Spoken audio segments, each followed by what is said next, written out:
लोग जाने ही गीत है, लोग जाने ही गीत है। ये तो ब्रह्म विचार, ये तो ब्रह्म विचार। लोग जाने ही गीत है, लोग जाने ही गीत है, लोग जाने ही गीत है। ਵਾਹਿਗੁਰੂ ਜੀ ਕਾ ਖਾਲਸਾ ਵਾਹਿਗੁਰੂ ਜੀ ਕੀ ਫਤਿਹ। ਅੰਗ ਹੈ 502। ਹੁਣ ਤੱਕ 31 ਸ਼ਬਦ ਸੰਪੂਰਨ ਹੋਏ ਨੇ। ਗੂਜਰੀ ਮਹੱਲਾ ਪੰਜਵਾ। ਤੂੰ ਸਮਰੱਥ ਸ਼ਰਨ ਕੋ ਦਾਤਾ, ਦੁਖ ਭੰਜਨ ਸੁਖ ਰਾਏ। ਜਾਹੇ ਕਲੇਸ਼ ਮਿਟੇ ਭੈ ਭਰਮਾ, निर्मल गुण प्रभ गाए। अच्छा, गोजरी महला पंजवा। तू समरथ शरण को दाता, समरथ शरण को दाता। दुख भंजन सुख राए, दुख भंजन सुख राए। जाहे कलेश मिटे पै परमा, जाहे कलेश मिटे भै परमा। निर्मल गुण प्रभ गाए, निर्मल गुण प्रभ गाए। गोबिंद तुझ बिन अवर न ठाओ, गोबिंद तुझ बिन अवर न ठाओ।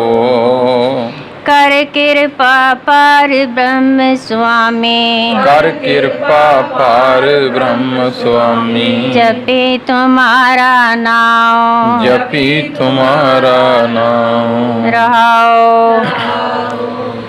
गूजरी महला पंजवा। तू समरथ शरण को दाता, दुख भंजन सुख राए। जाहे कलेश मिटे भै भरमा, निर्मल गुण प्रभ गाए। पंचम पातशाह ने परमात्मा ਦੇ ਨਾਮ ਨੂੰ ਜਪਣ ਦੀ ਗੱਲ ਕੀਤੀ ਕਿ ਪ੍ਰਮਾਤਮਾ ਦਾ ਨਾਮ ਜਪਣ ਨਾਲ ਸਾਡੇ ਮਨ ਦੇ ਭਰਮ ਕਲੇਸ਼, ਮਨ ਦੇ ਅੰਦਰਲੇ ਜਿਹੜੇ ਝਗੜੇ ਨੇ ਉਹ ਖਤਮ ਹੋ ਜਾਂਦੇ ਨੇ, ਜਿਨ੍ਹਾਂ ਕਾਰਨ ਸਾਡੇ ਮਨ ਵਿੱਚ ਦੁੱਖ ਪੈਦਾ ਹੁੰਦੇ ਨੇ। ਤਾਂ ਮਹਾਰਾਜ ਨੂੰ, ਪਰਮਾਤਮਾ ਨੂੰ, ਵਾਹਿਗੁਰੂ ਅਕਾਲ ਪੁਰਖ ਨੂੰ ਸੰਬੋਧਨ ਹੋ ਕੇ ਲਿਖਦੇ ਨੇ ਮਹਾਰਾਜ, ਤੂੰ ਸਮਰੱਥ ਸ਼ਰਨ ਕੋ ਦਾਤਾ। ਇਹ ਪ੍ਰਭੂ ਜੀ ਤੁਸੀਂ ਸਮਰੱਥ ਹੋ, ਤੁਹਾਡੇ ਵਿੱਚ ਯੋਗਤਾ ਹੈ, ਤੁਸੀਂ ਦਾਤੇ ਹੋ, ਸਾਰੀ ਸ੍ਰਿਸ਼ਟੀ ਦੇ ਮਾਲਕ ਹੋ। ਕਿਉਂਕਿ ਜੋ ਤੁਹਾਡੀ ਸ਼ਰਨ ਵਿੱਚ ਆਉਂਦਾ ਹੈ ਤੁਸੀਂ ਉਹਨੂੰ ਆਪਣੇ ਗੜ ਨਾਲ ਲਾਉਂਦੇ ਹੋ, ਸ਼ਰਨਯੋਗ ਹੋ। ਦੁੱਖ ਭੰਜਨ ਸੁਖ ਰਾਏ, ਦੁੱਖਾਂ ਨੂੰ ਤੋੜਨ ਵਾਲੇ ਹੋ, ਸੁੱਖ ਦੇਣ ਵਾਲੇ ਹੋ। ਜਾਹੇ ਕਲੇਸ਼ ਮਿਟੇ ਭੈ ਭਰਮਾ, ਨਿਰਮਲ ਗੁਣ ਪ੍ਰਭ ਗਾਏ। ਕਿਉਂਕਿ ਪ੍ਰਭੂ ਦਾ ਨਾਮ ਜਿਹੜਾ ਹੈ ਉਹ ਨਿਰਮਲ ਹੈ, ਪਵਿੱਤਰ ਹੈ। ਅਸੀਂ ਜਿਹੋ ਜਿਹਾ ਬੋਲਦੇ ਹਾਂ, ਜਿਹੋ ਜਿਹਾ ਸੁਣਦੇ ਹਾਂ, ਉਹਦਾ ਪ੍ਰਭਾਵ ਸਾਡੇ ਮਨ ਤੇ ਤਨ ਤੇ ਦੋਵਾਂ ਤੇ ਪੈਂਦਾ ਹੈ। ਇਸ ਕਰਕੇ ਜੇ ਅੰਦਰ ਨਿਰਮਲਤਾ ਕਰਨੀ ਚਾਹੁੰਦਾ ਹੈ, ਇਸ ਮਨ ਨੂੰ ਪਵਿੱਤਰ ਕਰਨਾ ਚਾਹੁੰਦਾ ਹੈ, ਮਹਾਰਾਜ ਕਹਿੰਦੇ ਤੇਰੇ ਨਾਮ ਨੂੰ ਜਿਹੜਾ ਕਿ ਤੇਰੇ ਗੁਣ ਨੇ ਉਹ ਪਵਿੱਤਰ ਕਰ ਦੇਣ ਵਾਲੇ ਨੇ। ਤੇਰੇ ਪਵਿੱਤਰ ਗੁਣਾਂ ਨੂੰ ਗਾਉਂਦਿਆਂ ਜਾਹੇ ਕਲੇਸ਼, ਤੇਰੇ ਅੰਦਰਲੇ ਕਲੇਸ਼ ਚਲੇ ਗਏ, ਭੈ ਚਲੇ ਗਏ, ਭਰਮ ਚਲੇ ਗਏ ਅੰਦਰੋਂ। ਜਦੋਂ ਸਾਡੇ ਮਨ ਅੰਦਰੋਂ ਕਲੇਸ਼ ਨਿਕਲ ਗਏ, ਭਰਮ ਨਿਕਲ ਗਿਆ, ਡਰ ਨਿਕਲ ਗਿਆ, ਤੇ ਇਹ ਮਨ ਫਿਰ ਪਵਿੱਤਰ ਹੋ ਗਿਆ। ਮਨ ਜਦੋਂ ਪਵਿੱਤਰ ਹੋ ਜਾਂਦਾ ਹੈ ਤੇ ਉਸ ਪਰਮਾਤਮਾ ਨੂੰ ਮਿਲਣ ਦਾ ਰਾਹ ਪੱਧਰਾ ਹੋ ਜਾਂਦਾ ਹੈ। ਕਬੀਰ ਸਾਹਿਬ ਬਾਣੀ 'ਚ ਫਰਮਾਉਂਦੇ ਨੇ, ਕਬੀਰ ਮਨ ਨਿਰਮਲ ਭਇਆ, ਜੈਸੇ ਗੰਗਾ ਨੀਰ ਪਾਛੇ ਲਾਗੋ ਹਰ ਫਿਰੈ, ਕਹਿਤ ਕਬੀਰ ਕਬੀਰ। ਸੋ ਮਨ ਦੀ ਪਵਿੱਤਰਤਾ ਜਿਹੜੀ ਉਸ ਪਰਮਾਤਮਾ ਦੇ ਗੁਣਾਂ ਨੂੰ ਗਾਇਣ ਨਾਲ ਹੁੰਦੀ। ਗੋਬਿੰਦ ਤੁਝ ਬਿਨ ਅਵਰ ਨ ਠਾਓ। हे ਪ੍ਰਭੂ ਜੀਓ, ਤੁਸੀਂ ਧਰਤੀ ਦੀ ਪਾਲਣਾ ਕਰਨ ਵਾਲੇ ਹੋ, ਧਰਤੀ ਦੇ ਪੈਦਾਇਸ਼ ਕਰਨ ਵਾਲੇ ਹੋ, ਗੋਬਿੰਦ ਹੋ। ਤੁਹਾਡੇ ਤੋਂ ਬਿਨਾਂ ਹੁਣ ਸਾਨੂੰ ਕੋਈ ਹੋਰ ਟਿਕਾਣਾ ਨਹੀਂ, ਸਾਡੀ ਰੱਖਿਆ ਕਰਨ ਵਾਲਾ ਨਹੀਂ, ਸਾਡਾ ਆਸਰਾ ਹੀ ਨਹੀਂ ਹੈ ਤੁਹਾਡੇ ਤੋਂ ਬਿਨਾਂ ਹੁਣ। ਕਰ ਕਿਰਪਾ ਪਾਰ ਬ੍ਰਹਮ ਸੁਆਮੀ, ਜਪੀ ਤੁਮਾਰਾ ਨਾਉ। ਰਹਾਉ ਦੀ ਇਸ ਪੰਕਤੀ 'ਚ ਮਹਾਰਾਜ ਫਿਰ ਬੇਨਤੀ ਕਰਨੀ ਸਿਖਾਉਂਦੇ ਨੇ ਸਾਨੂੰ ਕਿ ਉਸ ਮਾਲਕ ਅੱਗੇ ਬੇਨਤੀ ਕਰ ਕਿ ਕਰ ਕਿਰਪਾ ਪਾਰ ਬ੍ਰਹਮ ਸੁਆਮੀ। हे ਪ੍ਰਭੂ ਜੀ, ਤੁਸੀਂ ਪਾਰ ਬ੍ਰਹਮ ਹੋ, ਸੁਆਮੀ ਹੋ, ਸਾਰੀ ਸ੍ਰਿਸ਼ਟੀ ਦੇ ਮਾਲਕ ਹੋ, ਕਿਰਪਾ ਕਰੋ ਸਾਡੇ ਤੇ। ਜਪੀ ਤੁਮਾਰਾ ਨਾਮ, ਅਸੀਂ ਤੁਹਾਡਾ ਨਾਮ ਜਪਦੇ ਰਹੀਏ, ਕਿਉਂਕਿ ਤੇਰੀ ਕਿਰਪਾ ਤੋਂ ਬਿਨਾ ਤੇਰਾ ਨਾਮ ਨਹੀਂ ਜਪਿਆ ਜਾਂਦਾ। ਇਸ ਕਰਕੇ ਕਿਰਪਾ ਕਰੋ ਸਾਡੇ ਤੇ, ਬਖਸ਼ਿਸ਼ ਕਰੋ। ਹਾਂਜੀ। सतगुरु सेव लगे हर चरनी, सतगुर सेव लगे हर चरनी, वड्डे भाग लिव लागी, वड्डा भाग सिव लागी। कवल प्रगास भय साध संगे, कवल प्रगास भय साध संगे। दुर्मत बुद्ध त्यागी, सतगुर सेव लगे हर चरनी, ਵੱਡਾ ਭਾਗ ਲਿਵ ਲਾਗੀ। ਮੈਂ ਕਹਿੰਦਾ ਸਤਿਗੁਰ ਦੀ ਸੇਵਾ ਕਰਦੇ ਕਰਦੇ, ਸਿਮਰਨ ਕਰਦੇ ਜਦੋਂ ਹਰੀ ਦੇ ਚਰਨੀ ਲੱਗੇ, ਭਾਵ ਉਸ ਮਾਰਗ ਤੇ ਤੁਰੇ ਪ੍ਰਮਾਤਮਾ ਦੇ, ਵੱਡਾ ਭਾਗ ਲਿਵ ਲਾਗੀ। ਕਹਿੰਦੇ ਵੱਡੇ ਭਾਗ, ਉੱਤਮ ਭਾਗ ਹੋ ਗਏ। ਹੁਣ ਮਾਲਕ ਨਾਲ ਲਿਵ ਲੱਗ ਗਈ, ਪ੍ਰੀਤ ਲੱਗ ਗਈ। ਕਬਲ ਪ੍ਰਗਾਸ ਭਏ ਸਾਧ ਸੰਗੇ, ਦੁਰਮਤ ਬੁੱਧ ਤਿਆਗੀ। ਮਨ ਦਾ ਕੌਲ ਜਿਹੜਾ ਹੈ ਉਹ ਪ੍ਰਕਾਸ਼ਵਾਨ ਹੋ ਗਿਆ, ਭਾਵ ਸੋਝੀ ਹੋ ਗਈ, ਪਤਾ ਲੱਗ ਗਿਆ ਸੱਚ ਕੀ ਹੈ, ਝੂਠ ਕੀ ਹੈ, ਤੇ ਸਮਝ ਆ ਗਈ ਕਿ ਪ੍ਰਮਾਤਮਾ ਨੂੰ ਮਿਲਣ ਦੇ ਰਾਹ ਵਿੱਚ ਸਭ ਤੋਂ ਵੱਡਾ ਅਰੋੜਾ ਭੈੜੀ ਮੱਤ ਸੀ। ਤਾਂ ਹੀ ਮਾਰੇ ਕਹਿੰਦੇ ਗੁਰ ਕੀ ਮੱਤ ਤੂੰ ਲੈ ਇਆਣੇ, ਭਗਤ ਬਿਨਾ ਬਹੁ ਡੂਬੇ ਸਿਆਣੇ। ਕਹਿੰਦੇ ਸੰਗਤ ਵਿੱਚ ਆ ਕੇ ਸਮਝ ਆ ਗਈ ਤੇ ਕੀ ਹੋਇਆ? ਕਹਿੰਦੇ ਦੁਰਮਤ ਬੁੱਧ ਤਿਆਗੀ, ਭੈੜੀ ਬੁੱਧੀ ਨੂੰ ਤਿਆਗ ਦਿੱਤਾ। ਹਾਂਜੀ। आठ पहर हर के गुण गावे, आठ पहर हर के गुण गावे, सिमरै दीन दयाला, सिमरै दीन दयाला। आप तरह संगत सब उदरै, आप तरह संगत सब उदरै, बिन से सगल जंजाला, आठ पहर हर के गुण गावे, सिमरै दीन दयाला। ਹੁਣ ਇਹ ਜੀਵ ਅੱਠੇ ਪੈਰ, ਉੱਠਦਿਆਂ ਬਹਿੰਦਿਆਂ ਤੁਰਦਿਆਂ ਫਿਰਦਿਆਂ, ਮਾਰਾ ਕਹਿੰਦੇ ਉਠਤ ਬੈਠਤ ਸੋਵਤ ਨਾਮ, ਜਦੋਂ ਵੀ ਸਮਾਂ ਮਿਲਦਾ ਹੈ ਉਹਨੂੰ ਧਿਆਉਂਦਾ ਹੈ, ਸਿਮਰਦਾ ਹੈ, ਯਾਦ ਕਰਦਾ ਹੈ। ਆਠ ਪਹਿਰ ਹਰ ਕੇ ਗੁਣ ਗਾਵੈ, ਉਸ ਪਰਮਾਤਮਾ ਦੇ ਗੁਣਾਂ ਨੂੰ ਗਾਇਨ ਕਰਦਾ ਹੈ ਤੇ ਸਿਮਰਦਾ ਹੈ ਉਸ ਦੀਨ ਦਇਆਲ ਨੂੰ, ਭਾਵ ਦੀਨਾਂ ਤੇ ਦਇਆ ਕਰਨ ਵਾਲਾ ਵਾਹਿਗੁਰੂ ਅਕਾਲ ਪੁਰਖ। ਇਹ ਪਰਮਾਤਮਾ ਦੇ ਗੁਣ ਨੇ ਸਾਰੇ। ਆਪ ਤਰੈ ਸੰਗਤ ਸਭ ਉਧਰੈ, ਬਿਨ ਸੇ ਸਗਲ ਜੰਜਾਲਾ। ਇੰਜ ਕਰਨ ਨਾਲ ਉਹ ਜੀਵ ਆਪਣਾ ਤੇ ਉਧਾਰ ਕਰਦਾ ਤੇ ਮਹਾਰਾਜ ਕਹਿੰਦੇ ਨਾਲ ਸਾਰਿਆਂ ਦੂਜਿਆਂ ਦਾ ਵੀ ਉਧਾਰ ਕਰ ਦਿੰਦਾ ਹੈ ਤੇ ਅੰਦਰਲੇ ਜੰਜਾਲ ਜਿਹੜੇ ਮੋਹ ਤੇ ਮਾਇਆ ਦੇ ਸਨ ਉਹਨਾਂ ਤੋਂ ਵੀ ਛੁਟਕਾਰਾ ਪਾ ਲੈਂਦਾ ਹੈ। ਹਾਂਜੀ।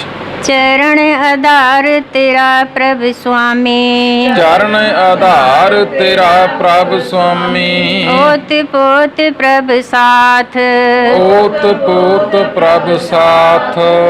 शरण पर्यो नानक प्रभु तुमरी, दे राख्यो हर हाथ, चरण आधार तेरा प्रभु स्वामी, ओत पोत प्रभु साथ।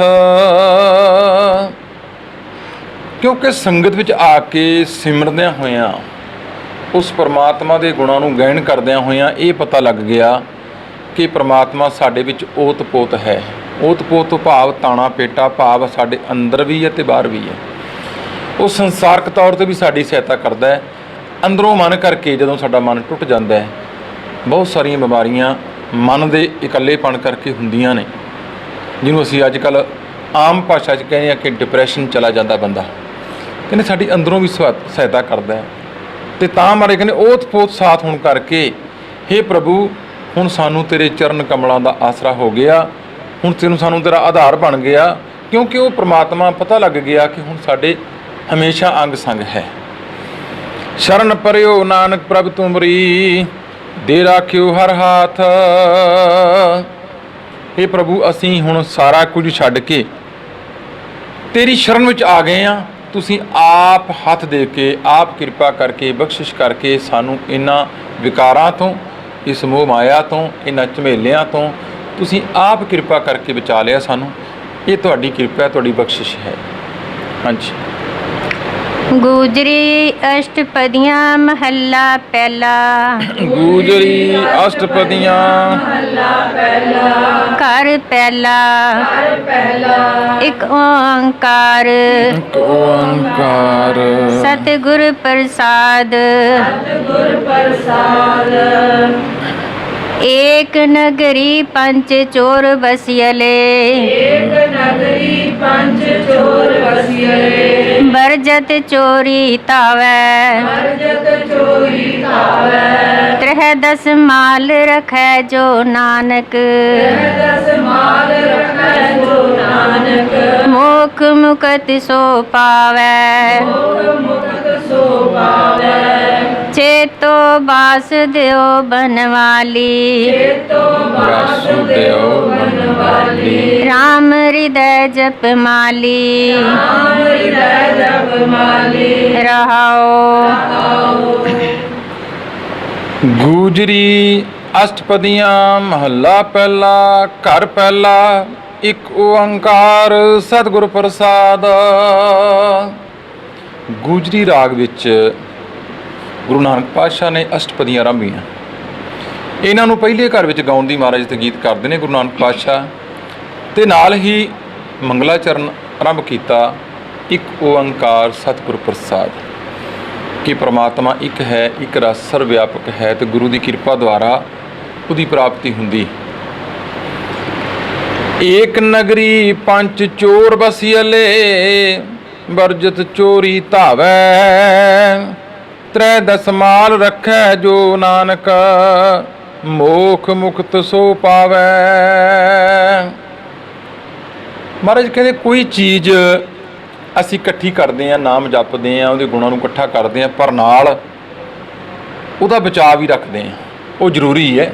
ਜੇ ਕਿਸਾਨ ਖੇਤੀ ਬੀਜਦਾ ਤਾਂ ਉਹਦੀ ਵਾੜ ਵੀ ਕਰਦਾ ਹੈ, ਤਾਂ ਕਿ ਬਾਹਰੋਂ ਕੋਈ ਉਹਨੂੰ ਨੁਕਸਾਨ ਨਾ ਕਰ ਜਾਏ, ਉਜਾੜਾ ਨਾ ਕਰ ਜਾਏ। ਉਸ ਉਜਾੜੇ ਦੀ ਸਾਡੇ ਵੱਲ ਮਹਾਰਾਜ ਧਿਆਨ ਦਿਵਾਉਂਦੇ ਨੇ ਪੂਰੀ ਤਰ੍ਹਾਂ। ਏਕ ਨਗਰੀ, ਇਹ ਸਰੀਰ ਰੂਪੀ ਨਗਰੀ ਵਿੱਚ ਪੰਜ ਚੋਰ ਵਸਦੇ ਨੇ। ਕਾਮ, ਕ੍ਰੋਧ, ਲੋਭ, ਮੋਹ ਤੇ ਹੰਕਾਰ। ਬਰਜਤ ਚੋਰੀ ਧਾਵੈ। ਮਹਾਰਾਜ ਕਹਿੰਦੇ ਵੇਖੋ, ਇਹ ਸਾਰੇ ਦੇ ਸਾਰੇ ਰੋਕਦਿਆਂ ਵਰਜਦਿਆਂ ਵੀ, ਰੋਕਦਿਆਂ ਵੀ ਚੋਰੀ ਕਰ ਜਾਂਦੇ ਨੇ। ਨਾ ਚਾਹੁੰਦਿਆਂ ਹੋਇਆਂ ਵੀ ਆਪਣਾ ਕੰਮ ਕਰ ਜਾਂਦੇ ਨੇ। ਕਾਮ, ਕ੍ਰੋਧ, ਲੋਭ, ਮੋਹ, ਹੰਕਾਰ। ਮਨੁੱਖ ਚਾਹੁੰਦਾ ਵੀ ਨਹੀਂ।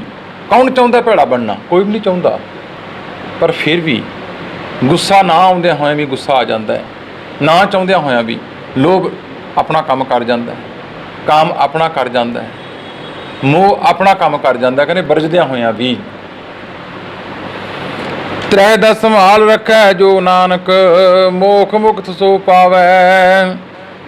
ਤ੍ਰੈ ਦਸ, ਤਿੰਨ ਗੁਣ, ਰਜੋਗੁਣ, ਤਮੋਗੁਣ, ਸਤੋਗੁਣ, ਤੇ 10 ਇਹਦੇ ਜਿਹੜੇ ਅੱਗੋਂ ਵਿਸ਼ੇ ਨੇ, ਵਿਕਾਰ ਨੇ, ਇਹਨਾਂ ਤੋਂ ਬਚਾ ਕੇ ਆਪਣੇ ਇਸ ਨਾਮ ਰੂਪੀ ਧਨ ਨੂੰ ਜਿਹੜਾ ਕੋਈ ਬਚਾ ਲੈਂਦਾ ਇਹਨਾਂ ਤੋਂ। ਕਿਉਂਕਿ ਅਸੀਂ ਆਮ ਵੇਖਦੇ ਹਾਂ ਕਿ ਬਾਣੀ ਪੜ੍ਹਦੇ ਹਾਂ, ਵਿਚਾਰ ਕਰਦੇ ਹਾਂ, ਸਿਮਰਨ ਕਰਦੇ ਹਾਂ, ਅਸੀਂ ਰਜੋਗੁਣ ਤੋਂ ਬਚਦੇ ਹਾਂ, ਤਮੋਗੁਣ ਤੋਂ ਬਚਦੇ ਹਾਂ, ਸਤੋਗੁਣ 'ਚ ਆ ਕੇ ਹੰਕਾਰੀ ਹੋ ਜਾਂਦਾ ਬੰਦਾ, ਤੇ ਨਾਲ ਹੀ ਕੋਈ ਨਾ ਕੋਈ ਵਿਸ਼ੇ ਵਿਕਾਰ ਚਿੰਬੜ ਜਾਂਦੇ ਨੇ। ਲੋਭ ਆ ਗਿਆ, ਕ੍ਰੋਧ ਆ ਗਿਆ, ਮੋਹ ਆ ਗਿਆ, ਹਉਮੈ ਆ ਗਈ, ਈਰਖਾ ਆ ਗਈ, ਵਕੀਲੀ ਆ ਗਈ, ਸਾੜਾ ਆ ਗਿਆ। ਇਹ 10 ਨੇ ਵਿਸ਼ੇ ਕਿ ਜਿਹੜਾ ਇਹਨਾਂ ਤਿੰਨਾਂ ਤੋਂ ਤੇ 10 ਵਿਸ਼ਿਆਂ ਤੋਂ ਬਚਾਉਂਦਾ ਹੈ ਆਪਣੇ ਇਸ ਮਾਲ ਨੂੰ, ਇਸ ਧਨ ਨੂੰ। ਮੋਖ ਮੁਕਤ ਸੋ ਪਾਵੈ। ਗੁਰੂ ਨਾਨਕ ਪਾਤਸ਼ਾਹ ਮਹਾਰਾਜ ਕਹਿੰਦੇ ਭਾਈ ਉਹ ਮੁਕਤੀ ਪਾ ਲੈਂਦਾ ਹੈ, ਉਹ ਜਿਉਂਦੇ ਜੀ ਮੁਕਤ ਹੋ ਗਿਆ। ਚੇਤੋ ਬਾਸ ਦਿਓ ਬਨਵਾਲੀ। ਰਾਮ ਹਿਰਦੈ ਜਪ ਮਾਲੀ। ਰਹਾਓ। ਮਹਾਰਾਜ ਸਾਨੂੰ ਨਾਮ ਜਪਣ ਦਾ ਹੁਣ ਤਰੀਕਾ ਵੀ ਦੱਸਦੇ ਨਾਲ। ਉਹ ਵਾਸੁਦੇਵ ਜਿਹੜਾ ਸਾਰੇ ਸੰਸਾਰ ਦਾ ਮਾਲਕ ਹੈ।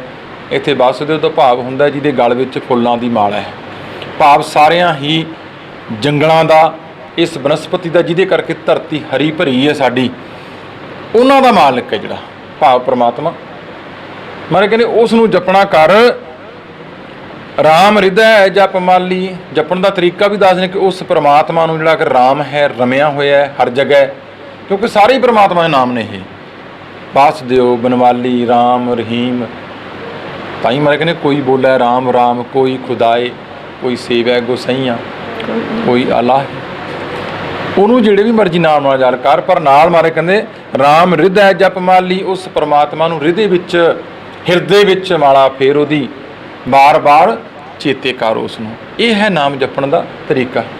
ਹਾਂਜੀ।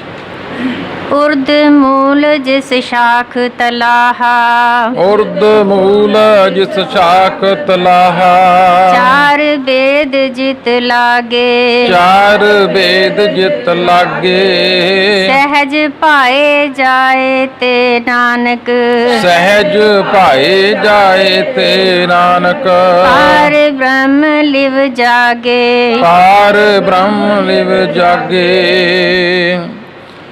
ਉਰਦ ਮੂਲ ਜਿਸ ਸ਼ਾਖ ਤਲਾਹਾ, ਚਾਰ ਵੇਦ ਜਿਤ ਲਾਗੇ। ਇਸ ਗੱਲ ਨੂੰ ਬੜਾ ਡੂੰਘਾ ਆਖਰੀ ਅਰਥ ਤੇ ਆਪਾਂ ਕੱਢ ਦਿੰਦੇ ਹਾਂ ਵੀ ਜਿਹਦਾ ਉਲਟਾ ਹੈ ਸਾਰਾ ਕੁਝ ਹੀ, ਜਿਹਦੀਆਂ ਜੜ੍ਹਾਂ ਉੱਪਰ ਨੂੰ ਨੇ, ਸ਼ਾਖਾਂ ਥੱਲੇ ਨੂੰ ਨੇ, ਜਿਨ੍ਹਾਂ ਨੂੰ ਚਾਰ ਵੇਦ ਲੱਗੇ ਹੋਏ ਨੇ। ਕਹਿਣ ਤੋਂ ਭਾਵ ਸਾਡੇ ਸਰੀਰ ਨੂੰ ਸਾਰਾ ਜਿਹੜਾ ਦਸਮ ਦੁਆਰ ਹੈ ਉਹ ਦਿਮਾਗ 'ਚ ਹੈ, ਉੱਥੋਂ ਹੀ ਸਾਰੇ ਆਰਡਰ ਹੁੰਦੇ ਨੇ ਤਾਂ ਸਾਡਾ ਸਰੀਰ ਕੰਮ ਕਰਦਾ ਹੈ। ਇਹ ਅੰਗ ਕੰਮ ਕਰਦੇ ਨੇ, ਇਹ ਅੱਖਾਂ ਕੰਮ ਕਰਦੀਆਂ ਨੇ, ਇਹ ਜ਼ੁਬਾਨ ਕੰਮ ਕਰਦੀ, ਇਹ ਕੰਨ ਕੰਮ ਕਰਦੇ ਨੇ। ਲੇਕਿਨ ਇਸ ਤਰ੍ਹਾਂ ਹੀ ਇਹ ਗਿਆਨ ਪ੍ਰਗਟ ਹੁੰਦਾ ਹੈ, ਪਰ ਇਹ ਉਲਟ ਹੈ ਸਾਰਾ ਕੁਝ। ਉਹ ਪਰਮਾਤਮਾ ਸਭ ਤੋਂ ਉੱਪਰ ਹੈ ਤੇ ਇਹਨੂੰ ਗਿਆਨ ਜਾਣਨ ਵਾਸਤੇ ਇਹਨੂੰ ਚਾਰ ਵੇਦ ਲੱਗੇ, ਭਾਵ ਧਾਰਮਿਕ ਪੁਸਤਕਾਂ ਜਿਹੜੀਆਂ ਨੇ। ਸਹਿਜ ਭਾਏ ਜਾਏ ਤੇ ਨਾਨਕ, ਪਾਰ ਬ੍ਰਹਮ ਲਿਵ ਜਾਗੇ। ਇੱਥੇ ਅਗਲੀ ਗੱਲ ਮਾਰੇ ਕਹਿੰਦੇ ਪਰ ਜਿਹੜਾ ਸਹਿਜ ਭਾਏ, ਚੌਥਾ ਭਾਜ, ਕਿਉਂਕਿ ਤਿੰਨਾਂ ਅਵਸਥਾ ਤੱਕ ਸਾਡੀਆਂ ਜਿਹੜੀਆਂ ਗੱਲਾਂ ਕਰਦੇ ਨੇ ਧਾਰਮਿਕ ਪੁਸਤਕਾਂ, ਸਾਡੇ ਵੇਦ, ਸਾਡੇ ਸ਼ਾਸਤਰ, ਰਜੋਗੁਣ, ਤਮੋਗੁਣ, ਸਤੋਗੁਣ, ਉੱਥੇ ਇੱਥੇ ਤੱਕ ਹੀ ਗੱਲ ਕਰਨਗੇ।